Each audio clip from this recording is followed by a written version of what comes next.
اكاد من فرط الجمال اذوب. طبق رز بلبن بيتاكل بالطبق. بص بص بص بص بص بص بص بص. موجودين النهارده عند زين ده من اجمد الناس اللي بتعمل حلويات، اول واحد اخترع القنبله وهو ملك الاختراعات. هنخش نجرب الراجل ده. انا باكل من عنده شجره المانجا، بس شجره المانجا مش موجوده عشان مش الموسم بتاعها. هنخش نجرب عنده شويه حاجات اختراعات ويلا بينا. بما ان زين هو ملك الاختراعات، فسمعنا ان هم عندهم طبق رز باللبن بيتاكل بالطبق زي ما هو كده، وعندهم بطاطا كده معموله بطريقه تانية كده طالعه سخنه مولعه.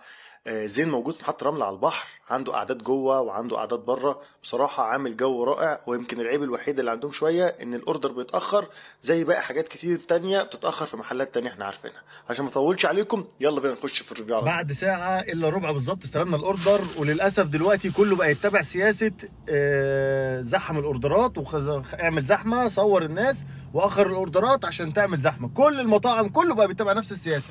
اتمنى ان الناس تسلك الدنيا وتخلص الدنيا. انا مش هقعد ساعه عشان اجيب واحد ايس كريم ولا علبه عصير يعني.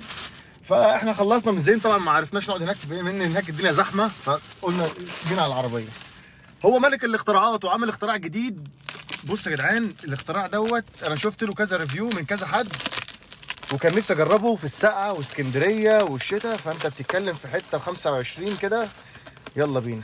بصوا يا جماعه، ده اختراع بقى البطوطه دوت. هو عامله ليه سموها بطوطه؟ عشان دي بطاطا بالنوتيلا والمكسرات والرز بلبن. انتوا متخيلين؟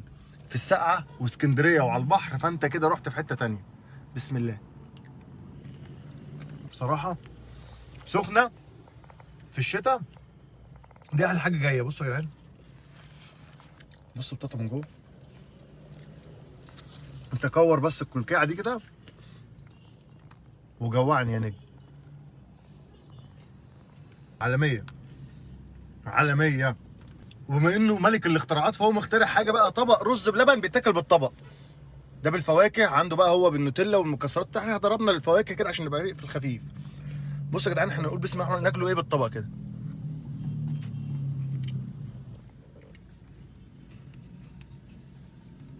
اكاد من فرط الجمال اذوب. بصراحه اختراع جامد. هو اللي تحت ديت عامل زي الطرت كده، والرز بلبن مع الفواكه، والطرت مش مسكر قوي، فمدي طعم كده ان انت ايه، ما بتجزش من الحلاوه بتاعتها يعني. جامده. فاختراع جامد بصراحه. زين. ادينا واحده حته بالكيوي.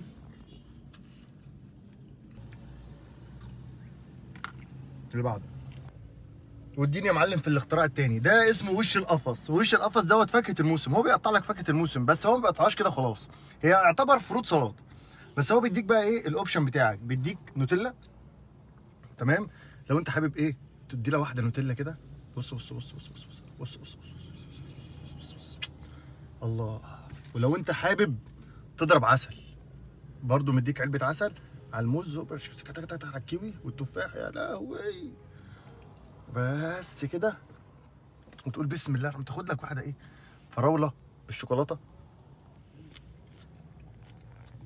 هي فاكهه ما فيهاش اختراع، بس ان هو يديك اختيار علبه النوتيلا مع علبه العسل ده، فانت تحط لا جامد. الناس الراضيين الناس الصحيين ممكن تضرب الفاكهه من غير اي صوص معاهم خالص، ويبقى كده اتعشيت وجبرت. هنزل لكم المنيو وهنزل لكم كل حاجه عن زين. بصراحه اللي يجي اسكندريه محطه الرمل بالذات وما يروحش عند زين فايته حاجات كتير. سلام.